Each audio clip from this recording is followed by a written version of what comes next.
Hello everybody, I'm Dr. Joseph Ross, and welcome to the Voice of Evidence. Today we're in Sarasota, Florida, one of our newest locations. I have with me today Abigail and Janice, and our special guest host, Dr. Njoku. Dr. Njoku attended the prestigious Cornell Medical School, and then had an interest and started a neurosurgery residency. He has special interest in the spine rejuvenation, and is doing a fellowship currently in how to heal up the spine and new generations in the care.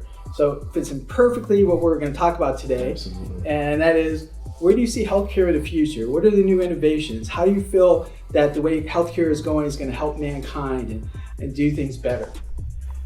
Thanks a lot, Joe. Very interesting question. Something that I've actually given a lot of thought about. I think to answer that, we really have to take a look back at last year, where we've come from. It's really difficult to understand the future of healthcare without understanding what COVID-19 has done.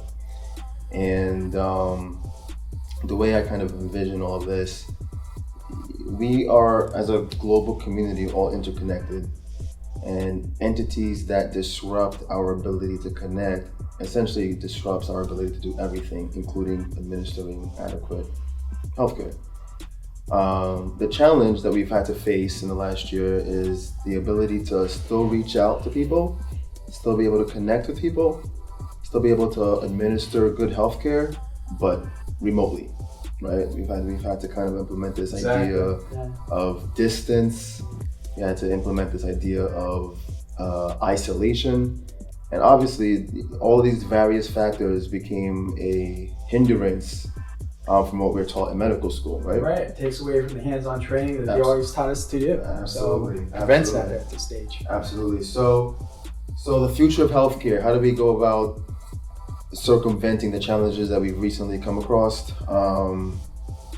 The answer to that, in my opinion, is bridging the gap, is being able to come up with creative new ideas of connecting with our fellow man, connecting with our patients, but doing it in a safe manner. And for future references, right? In the event that there is a new virus that shuts down the world, we'll have these pieces in place. We'll have these tools, the foundation to still connect, but without the sacrifice of that human compassion, hands-on approach that we've been trained in. So it sounds like you're going to have patients take more care of themselves and more self-improvements instead of going in to see someone to do it. They're going to have some way of enhancing their own body, treating themselves, and preventing those catastrophic things that need the interaction with the doctor. Absolutely. Do you have any suggestions on how that's going to be done? Oh my God, Joe, that was perfectly said. You're absolutely right. First things first, COVID-19 taught us that we need to take more responsibility. Exactly. Right? Really more responsibility. That's the name of the game here. We empowerment. have to take control of our health. Empowerment. That's another word that I like to associate this concept So how with. is medicine allow patients to do that? Are there any new things coming up where patients can better empower themselves to have better health care for themselves? New innovation. So first thing, I think we all need to be more in tune, in tune with our bodies, in tune with our mind. Is there any new technology coming out that can help yourself monitor itself so that you're able to do that? That's an excellent point, Joe, and I'm so glad that you brought that up. So I think in my mind, the first thing is patients need to be more self-in-tune. And the question then becomes how do they become more aware of what their body and their mind is trying to tell them? And new technologies in the last year or so actually has been developed where a simple watch, this is distinct from the Fitbit. A simple watch can not only tell you your heart rate, your temperature, it can also read your blood pressure. I've read they're now developing a second version that can help tell your blood glucose. So oxygen saturation. Thank you very much, Janice. Oh yeah, of course. There's a lot of technology that's available out there to take control of their health, and there's from watches to scales to basically anything that's enabled, Bluetooth enabled, that can measure or track data and those kinds of things, it's available to us, which is great. I think that we have to utilize those tools. I think that they need to be utilized in conjunction with telemedicine, because telemedicine itself is not the end all be all. Right. Right, having a telemedicine call with your doctor is not as good as being in person, but if you have ways that the doctor can monitor your blood pressure, your pulse rate, they can better assess your medical condition and be able to help you even just talking over the phone. Absolutely. Yeah. We live in a world where everything is available to us, and before none of this exists. It's like there's no like dashboard, right? Having a health dashboard for all your patients, actually, you can not only that you can manage them properly, doctors like you guys can suggest what are great lifestyle changes that you can advise to your patients. Well, what's nice is the patient gets 24-hour monitoring, whereas before they only got monitoring when they went to the doctor.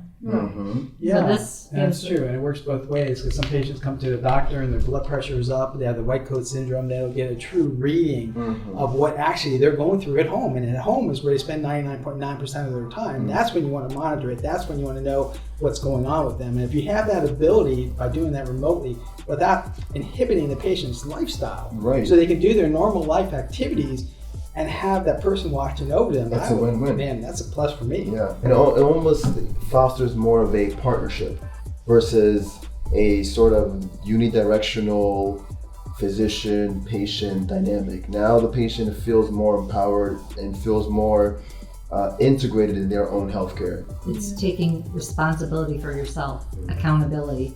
Absolutely. I think 2020 has taught me not to take anything for granted, has taught me a certain level of humility. I've seen a lot of patients, suffer.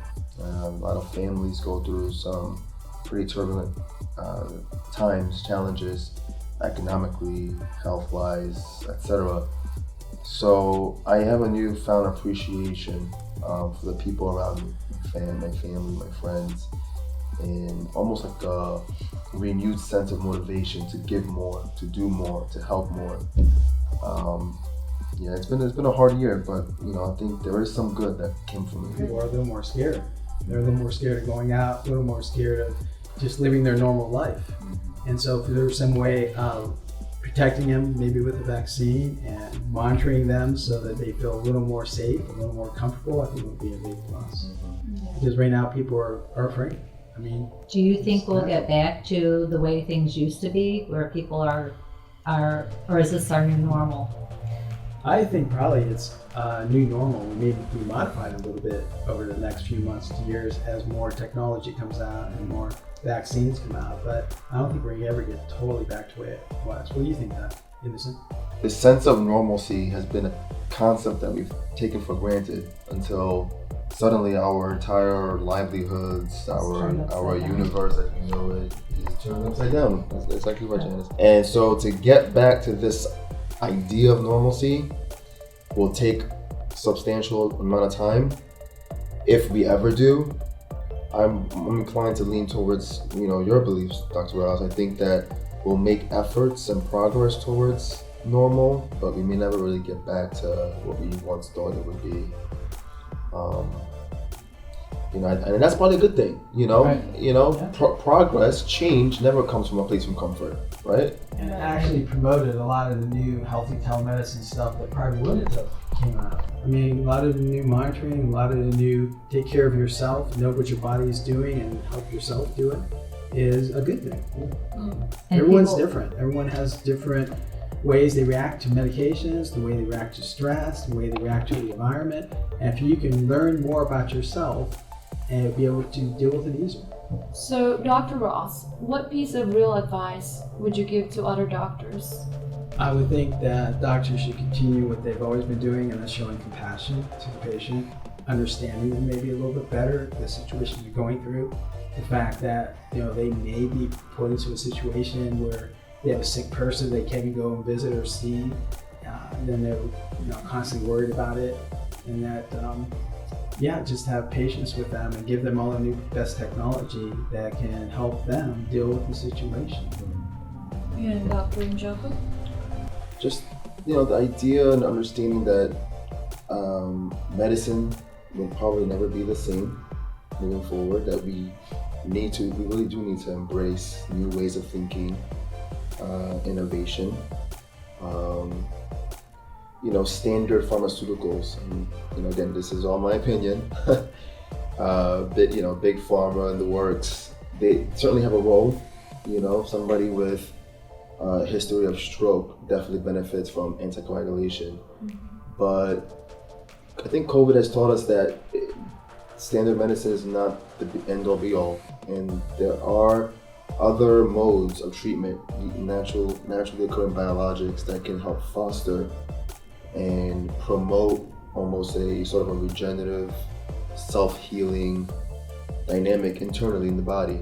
What do you guys think? So if I understand you right, you're saying that some of this new technology, and I actually agree with you, that instead of treating the problem once you have a problem, it's preventing the problem, and doing it by aiding your own body to prevent the problem or treat a problem, giving the building blocks your body needs to tackle a virus or tackle an infection. Absolutely. Or tackle arthritis or some of the other things. Absolutely. So that way you can actually use your own body's ability to repair itself instead of relying on a treatment that may have side effects or may have other problems associated with the treatment. Absolutely, Dr. Ross. Are there anything new as far as the spine and muscles? That's kind of your special area. Yeah, I mean, in my limited. So before I even answer that, I wanted to take a quick step back. What you said was beautiful. I mean, in my mind, you're almost setting up a situation where it's sort of like a cyclical, self-feeding loop, right? So Complete circle of care. A complete circle of care. So on the one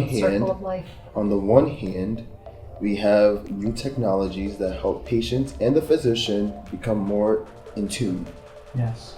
Proactive approach. And then on the other hand, there are now, again, new technologies harnessing naturally occurring biologics to essentially prevent, the medical catastrophes and the chronic, illnesses. Now, a ton of research has been done. A ton more research needs to be done to really understand things like amniotic fluid extracellular vesicles, for example. That's a real hot topic right now. Yes, it is. And just briefly, amniotic fluid extracellular vesicles, or as it's commonly known, exosomes, are cellular byproducts that are produced in field development, found in amniotic fluid, and essentially are contained within a lipid bilayer vesicular entity, and within that vesicle contains a host of naturally occurring biologics, anything and everything ranging from the very blueprint, DNA, RNA as an example, of life, to proteins, to amino acids and others, cytokines, growth factors. Now, it's interesting, these extracellular vesicles, once thought to be nothing more than common waste, science has taught us actually does have a very significant role in the body's ability to regenerate, recuperate, almost turn back the hands of time to some extent.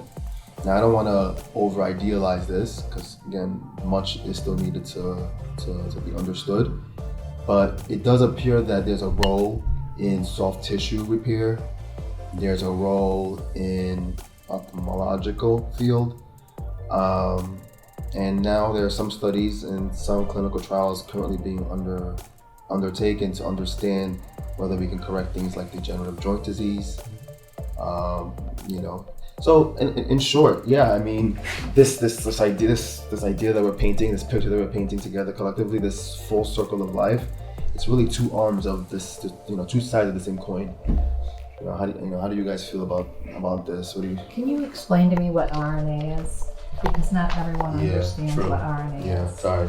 RNA, or ribonucleic acid, DNA or deoxyribonucleic acid, are chemical compounds, in short.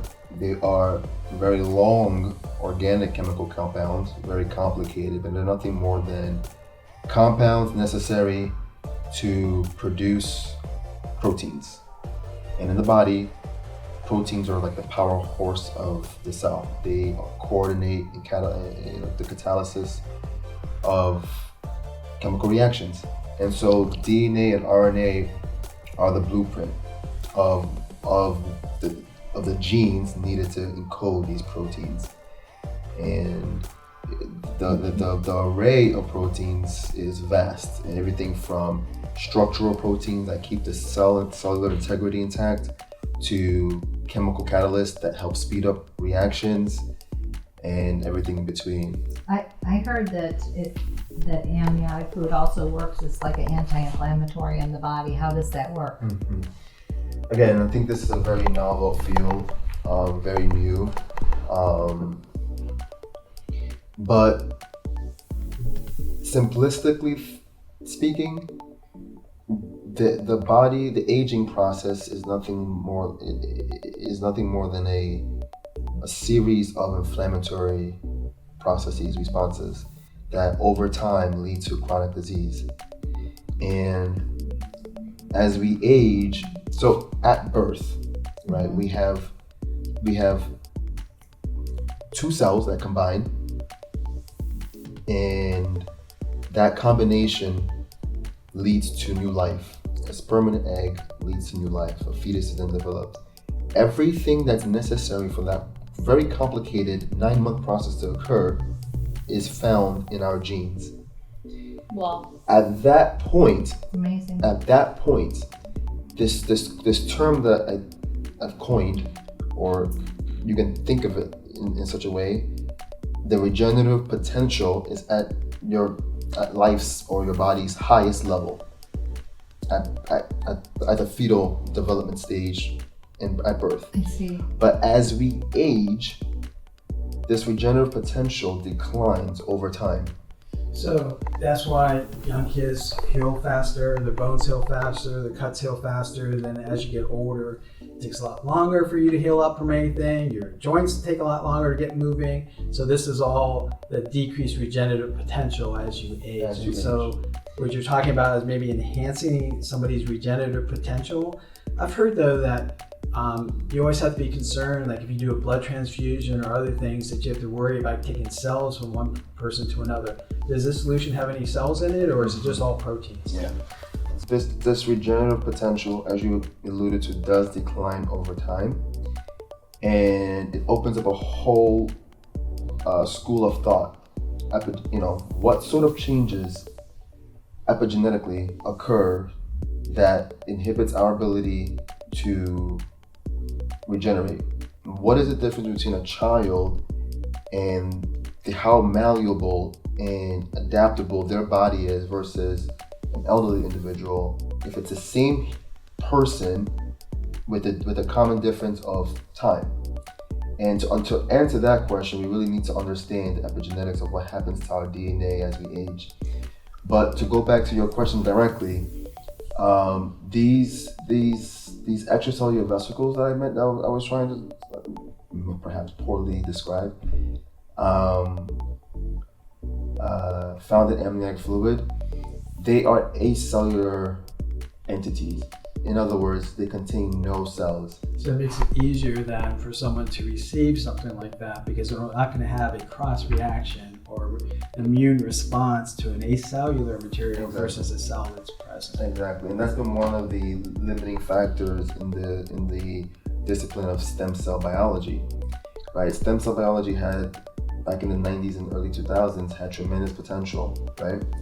But there were a lot of adverse effects and what are those? Challenges. Well, this concept of the one-hit theory, where a stem cell then has the potential to become cancerous. It's the amount, the complexity of these various biochemical reactions that are necessary to transform a pluripotent stem cell to a muscle cell, for example, or to a neuron, for example. It becomes a little bit challenging. But taking something like amniotic fluid, extracellular vesicles, which contain the information needed for a cell to Do its job more effectively? yes, do its job more effectively without utilizing stem cells directly, opens up a lot more possibilities with, again, a lot of information is still needed to be understood, but it seems like the adverse effect profile is lower. Yeah. Exactly. So it seems from what you're saying is that if you take someone and they're young, healthy, everything's moving great, and as they age, if you get the person that's laying tile, on their knees all the time, and also you get that tremendous inflammation in the knees and trauma, or the professional sports player that's pitching a baseball that's going to really put tremendous stress on a joint, or the average worker like working in a steel mill that's constantly working out in the cold, that all these traumas to their body enhance in an exponential way the breakdown of their immune response. So if you could do something to improve that, and I've even heard there's been some studies at Duke where they've actually helped regrow cartilage in your knee with some of these types of injections by giving their body the ability for their own DNA and their own structures to heal, which disappears as you get older. Absolutely. And Dr. Ross, you actually you brought up a great point. What you just described essentially is almost anyone, irrespective of who you are or what your profession is, can benefit from what we're talking about, right? From the professional athlete to the common, coal mine worker. Or the young athlete who wants to have that extra 10% improvement. Right. Everyone can benefit, because at the end of the day, what we're describing is an inflammatory process over time. And absolutely, again, something occurs in our DNA that silences certain genes or upregulates other genes on an epigenetic level, but science has observed that these amniotic fluid extracellular vesicles contain the information needed to reverse those changes or alter those changes, but in essence lead to the final result of a more enhanced cellular functionality. I think that's fascinating. Yeah, it really is. And in the past, and even current day, when someone gets a sore knee or a sore back, they're injecting something to numb it, to make it feel better instantly, and steroids. Steroids are an anti-inflammatory, and they're actually improving, but that's short term. Right. I think long term, that's probably not the best way to go. How do you feel about that? I agree What with do you. steroids do to your body long term? That's an excellent question too. So I agree with you, Dr. Ross. Essentially, the use of steroids or narcotics is nothing more than a bandage, right? To cover up the symptom. But it doesn't really hit the root cause problem, which is the inflammatory process itself. And to answer your question, Janice, steroids are essentially an anti-inflammatory agent that quiets the immune response so that the pain is mitigated, although not obsolete. It doesn't reverse the damage. Essentially, it numbs it down. So you're still going through that immune cascade process, but you may feel temporary relief. I thought steroids were bad for your body over the long haul. And it does have a lot of side effects. Yes, you're absolutely right. In other words, it's really creating like a process or a comprehensive program to really take care of your body, right? And Regenerate it. Yeah. That's Instead of treating a symptom, it's preventing the symptoms by having your body regenerate itself. If you can monitor your body ahead of time and know, hey, this is starting to go wrong, treat it before you get the big problem, and then use something to essentially set it back to normal versus just treating a symptom. If you're just treating a symptom, you're going to get it over and over again if you're not treating the actual problem.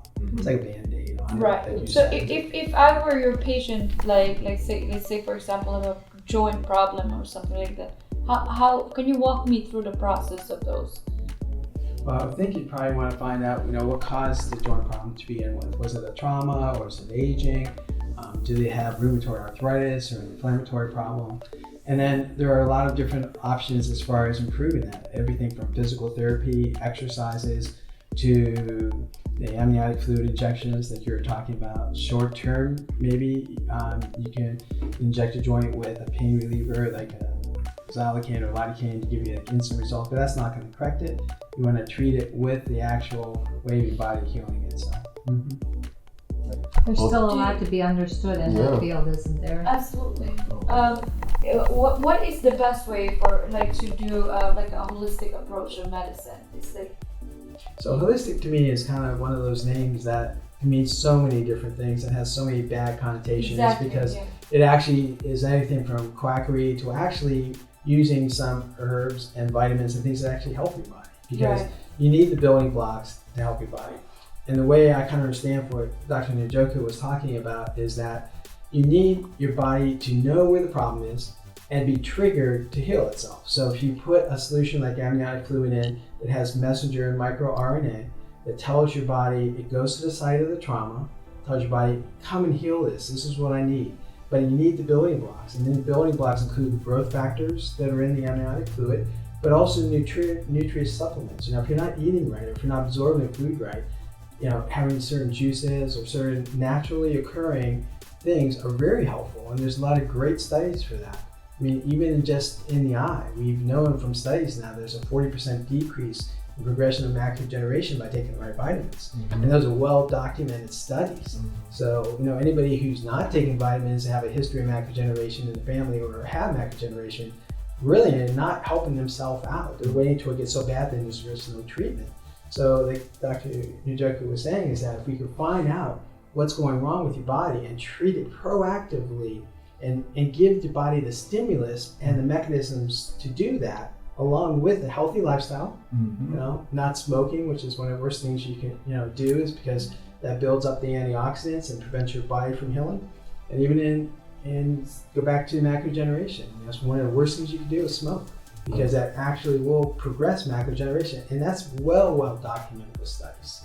So using some of the new technology out there to help your body heal itself, enhancing your lifestyle to prevent more trauma, like smoking and doing things that are getting enough rest and the things you really should be doing, are very helpful in keeping yourself healthy, preventing yourself from aging, and aging is that's tough. That would be like a different topic, right? There's a lot of topics that I would like to get Dr. Njoku back on to talk about. He seems to be a wealth of knowledge with all of his background. I even heard you worked in some of those labs that did these fluids.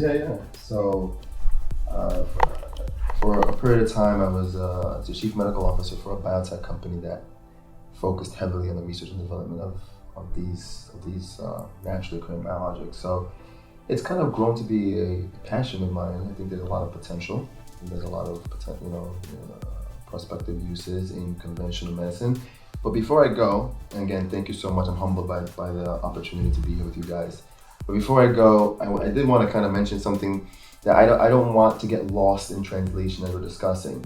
So, as exciting as this this new field is, with as much potential as it has to help people, I'm not in any way, shape, or form advocating that it's a cure. I'm not making any sort of claims. Like I said, there's a ton of research that still needs to be done, and there's an absolute role, hands down. We wouldn't have gone through medical training if we didn't believe the role of standard conventional medicine. If a patient comes in with stage 3 lung cancer or whatever other ailment, there is an absolute role for that person to seek the appropriate medical care.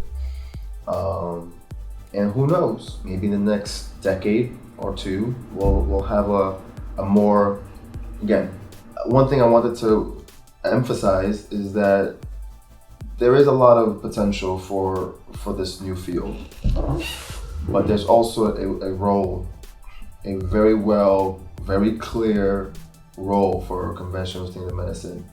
If a patient has stage 3 lung cancer, please go see an oncologist. But going back to our point earlier about keeping an open mind, what can physicians do to be better prepared for this new normal? I think it's important to embrace other forms of treatment, other modalities of treatment, and understand the science behind it. Innocent, great way of putting everything, very enlightening topic. And I absolutely agree with what you're saying, both on ways of enhancing your body's ability to prevent from getting problems, but also once you have that problem, use the standard technology and standard medical treatments that are out there, because this is not going to cure lung cancer. This is not going to fix a broken bone. So this may help you live a better lifestyle, may decrease your aging process, may make you feel better and have more energy, but it for sure is not going to do something that once you get to a certain stage, you need conventional medicine. There's no question. As you said, down the road, hopefully that'll change. So this is not the miracle cure. No, it's an enhancement to the way you live your life, enhancement to your body's ability to do things and help slow down the aging trauma to your body that's created from everyday life. As we're talking about this, I've actually learned of a couple of programs that are now in development, trying to essentially be proactive about these concepts. One in particular comes to mind, AmnioFit. It's a whole platform basically that essentially does what we've been talking about. It provides patients with technology that empowers them to understand and become more in tune with their body. Is that some monitoring device or something? Yeah, I think it's in the shape or in form of a watch or something. It also utilizes these sort of complementary. I don't like the whole term holistic is great, but it has an associated stigma. Right. Absolutely. This I kind of see as a complement to standard medicine. So it also has this complementary component of administering a more healthy lifestyle. So there are things out there, there are resources out there, and I encourage you guys to look into it. I encourage patients and to explore things. It's really a comprehensive wellness program. Does it look into nutrition? That's what it sounds like. Yeah, nutrition. I think I've seen nutrition, the use of these regenerative, biological products. So we talk a lot of prevention. We talk about a lot of these amniotic, treatments. So what is really the way to live? That's a pretty complicated question, but the right way to live is complicated. It's very complicated, and I think it's all personalized. But in the very basic essence of what you're asking, I think it really just comes down to being in tune with your body, being in tune with your mind, avoiding things that can harm you. Healthy diet. Embracing healthy lifestyle, like eating right, nutritional, exercise. Yeah, healthy. What's the right lifestyle? What's the right healthy lifestyle? It's a very loaded question, but why don't you promote the good and prevent the minimize bad? the bad. And what are your thoughts? I absolutely agree. I think it's very personalized, but if you can do everything to make yourself feel better, function better by doing everything we've just talked about, you're going to feel better and everybody around you is going to feel better. You'll be in a better mood and better health, and I think that's going to be very much catchy on everybody around you. So what you're saying is healthy body, healthy mind? Pretty much. So it's pretty much us like, it seems like we have to do a lot of self-love. Yes. Self-care. Good point. Yeah. I like that. And I know that a lot of people care about other people so much that they don't do that for themselves. I see that every day with patients coming in, their family members caring about the patient so much that they avoid things that they don't love themselves enough. They really need to take care of themselves as well. Well, thank you everybody for being here. We had a great talk today, enlightening, energetic, informative. So I hope that we can get them back on again to talk. Appreciate your Thank you, Dr. being Ross. here and talking, and Thank you. hopefully we can get you back on and talk some more. Absolutely. Thank you, Abigail. Thank you. It's a pleasure. Thank you.